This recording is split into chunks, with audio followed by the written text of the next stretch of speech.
एक बार भगवान गौतम बुद्ध एक वन से गुजर रहे होते हैं।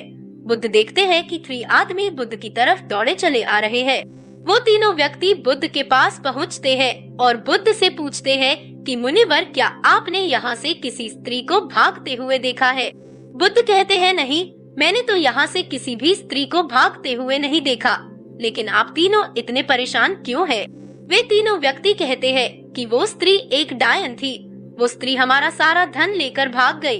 बुद्ध कहते हैं कि अकारण ही वह तुम्हारा सारा धन लेकर भाग गई।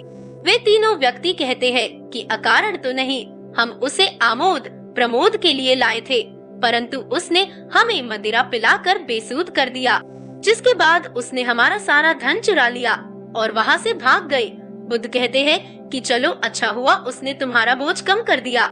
उन तीनों व्यक्तियों में से एक व्यक्ति को क्रोध आ जाता है और वो बुद्ध से कहता है कि मुनिवर, तुम हमारा उपहास उड़ा रहे हो।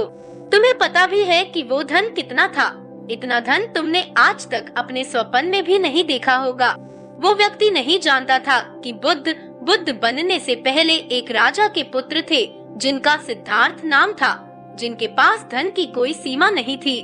बुद्ध कहते हैं कि वो तो अभी भी तुम्हारा सबसे कीमती धन लूट रही है और तुम कुछ नहीं कर पा रहे हो।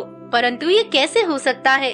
धन तो उसने हमारा कल रात लूटा था, पर आप ये क्यों कह रहे हो कि वो अभी भी हमारा धन लूट रही है? बुद्ध कहते हैं कि धन उसने भूतकाल में लूटा था और तुम उसके बारे में सोचकर अपना वर्तमान भी गवा रहे हो। वह तुम्हारा वर्तमान भी चुरा रही है।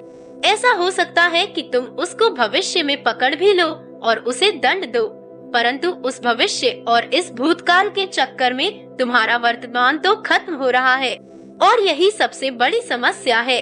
तुम भूतकाल का बोझा उठाकर उस भविष्य काल को बढ़ने की कोशिश कर रहे हो, जो अनिश्चित है, और खो रहे हो अपना वर्तमान।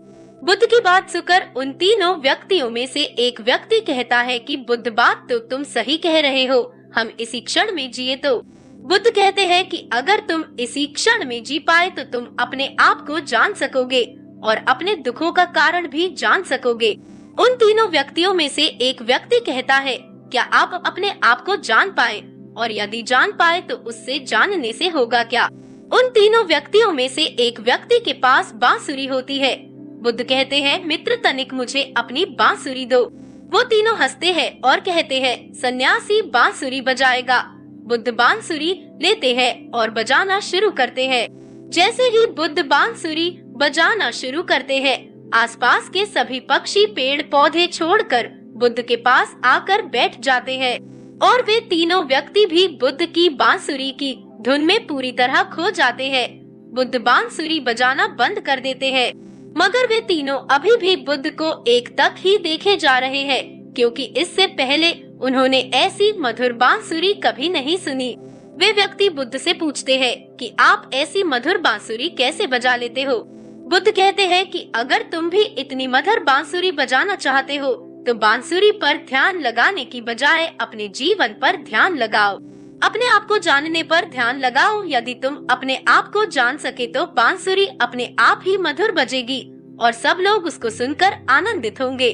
बुद्ध उनकी बांसुरी उनको देकर वहाँ से चल पड़ते हैं।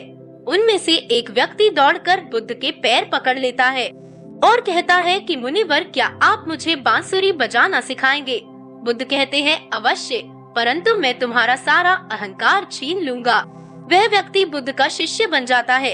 उन तीनों व्यक्तियों की तरह आप भी अपना कीमती धन खो रहे हैं, हर क्षण गरीब हो रहे हैं। वो धन है आपका समय, वो धन है आपका वर्तमान, जिसे आप भूतकाल और भविष्य काल के चक्कर में खो रहे हैं। आज की हमारी ये कहानी कैसी लगी कमेंट बॉक्स में जरूर लिखना। अगर आप इस तरह की कहानी वीडियो के रूप में देखना चाहते हो तो हमारे YouTube चैनल को भी सब्सक्राइब कर सकते हो।